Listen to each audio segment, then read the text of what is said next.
Hey there guys, it's Metro, and today we're going to do the Valarie guide in Pokemon Rejuvenation Intense mode. Now it's raining in real life and it's going to be raining on the field, and we are really going to take advantage of both. It is a crazy field. There's some really big ways to get around this field, and I'm going to show you guys how. So on the screen you're looking at the team currently. We're going to talk about this first because it's very particular. The Shedinja on the team. All right, this is something that you can catch. You can catch Nincada right outside the battle. In previous versions of this game, this was removed. Like I had this at one point in like version 5 or 6, whatever it was, and then Jan moved it so you couldn't get it, and now it's moved back so you can get it again. So hopefully it'll stay this way. But if you have Shedinja on your team, this battle is very fun and very interesting. I also have Weezing for a very straightforward strat. I'll show you that when we get there. And then I have a couple grass types. I have Venusaur and Parasect. They're playing a very specific field advantage here. Venusaur is basically in to put Leech Seed up, and then Parasect is in to abuse the field. We also have Seismitoad in to abuse the field as well, both because they have abilities that help on the field, and we'll talk about the field in a second. And then I have Tangrowth, who is not actually needed for this fight. I can beat this with 5 easily, but I have him just in case something goes wrong. And this is not a very this is a very complicated strategy, guys. It's actually really complicated. So I apologize for that, but I think this is like the most fun way to do it for me. So that's why I wanted to do it this way. So let's talk about stats as well, because this is kind of important.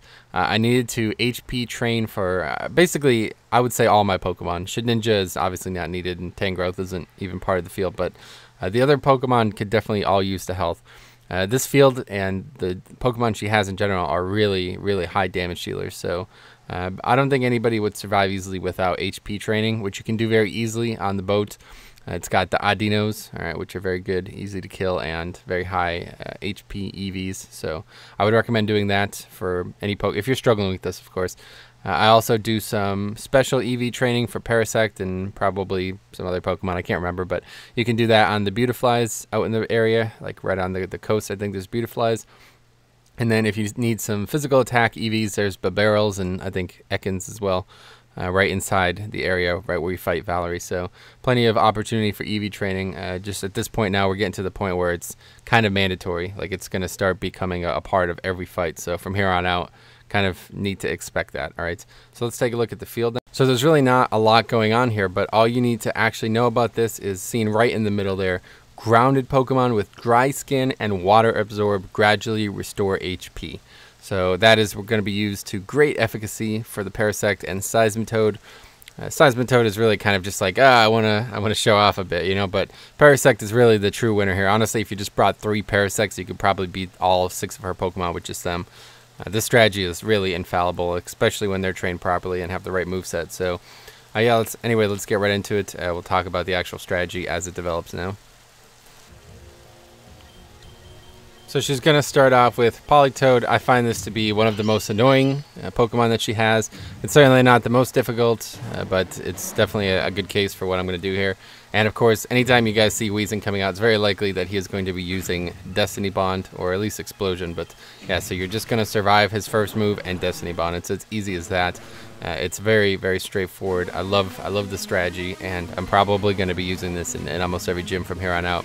So here, what we're trying to do is set up a Sleep Powder and a Leech Seed. We're doing this on purpose because we want to make sure, first of all, that Venusaur doesn't die, but also because Leech Seed is going to help Parasect establish a 100% win condition. He's going to come in now, and even though the Lantern wakes up, the heals from both Dry Skin and Leech Seed are going to be enough to keep him alive for a second hit. If Leech Seed wasn't there, he might die.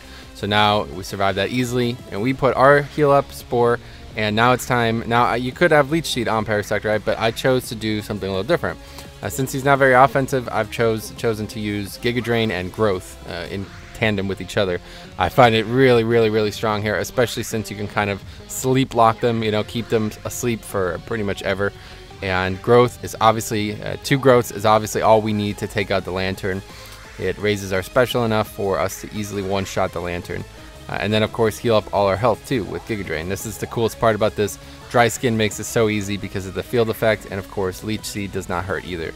So I probably could have got rid of Fury Cutter, but I don't know. I wanted to keep that just in case something happened.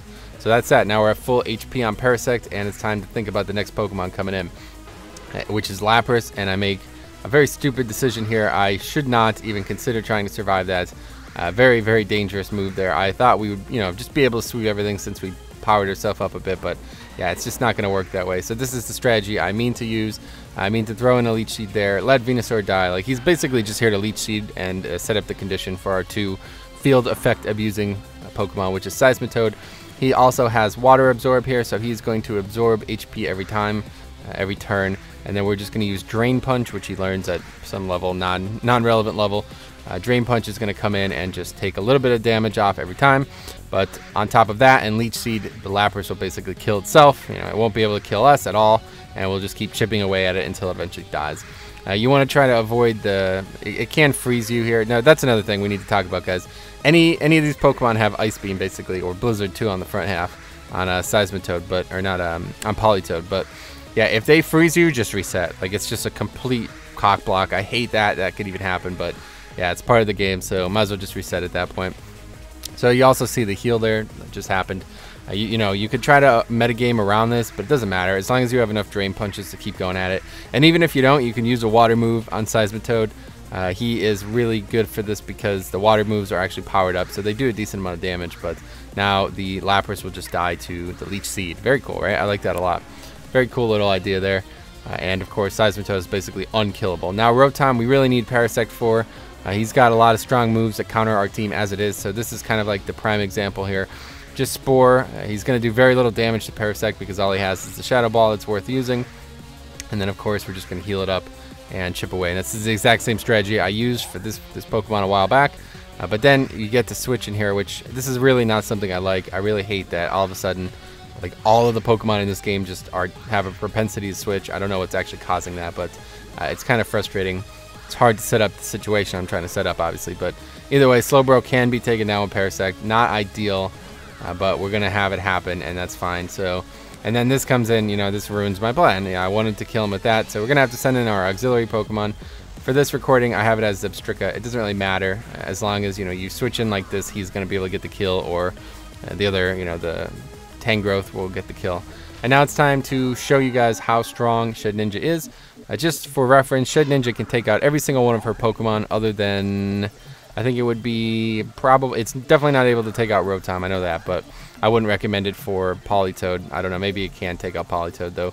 But either way, yeah, we just Screech 3 times and then one shot. Every one of her Pokemon can be taken out this way. No, you know, most of her team does not have a way to actually deal damage to Shedinja, since it has Wonder Guard, of course. And that's that. As you see it right there, it's that easy, and this is why I love, you know, this is the kind of like manipulation that I love in this game. So we'll show it one more time. A little bit different layout, a little bit, the fight goes a little bit differently. A little bit better, actually. So same deal here. Weezing, you know, barely survives, 21 HP. Wouldn't survive without the HP EV training. And next move is, of course, your death, Politoed. Good work there. Not the smartest AI. He probably should have healed me, if anything.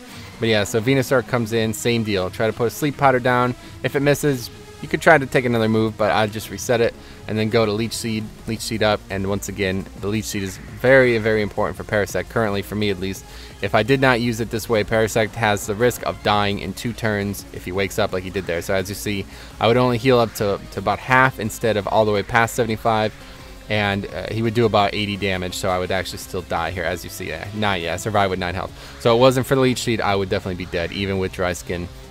And once we have that, it's ours to win. We could easily take him out with the strategy I've laid forward. We could Giga Drain. He's got that Rindo Berry. I don't know what that is. Rajon Rindo. I don't know what that is. But you could also use Growth, like I said. The main goal was to just kind of Growth out of control and then sweep the field. That's kind of what passed into my mind when I started this. But it's still actually pretty useful matchup to matchup because, you know, you can kind of avoid the healing potions.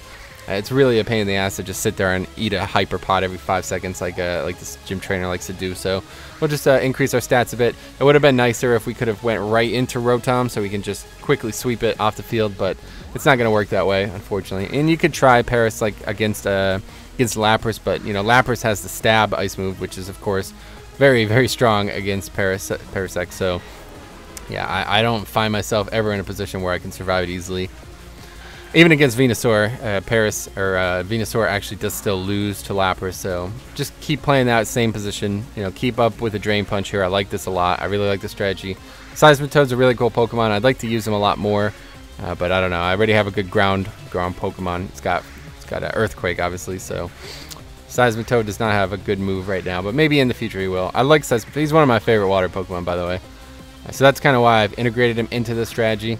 I like it a lot, and I think, you know, the Drain Punch thing, like the fact that he can literally never kill me is just it's so fun. It makes it so much fun for me.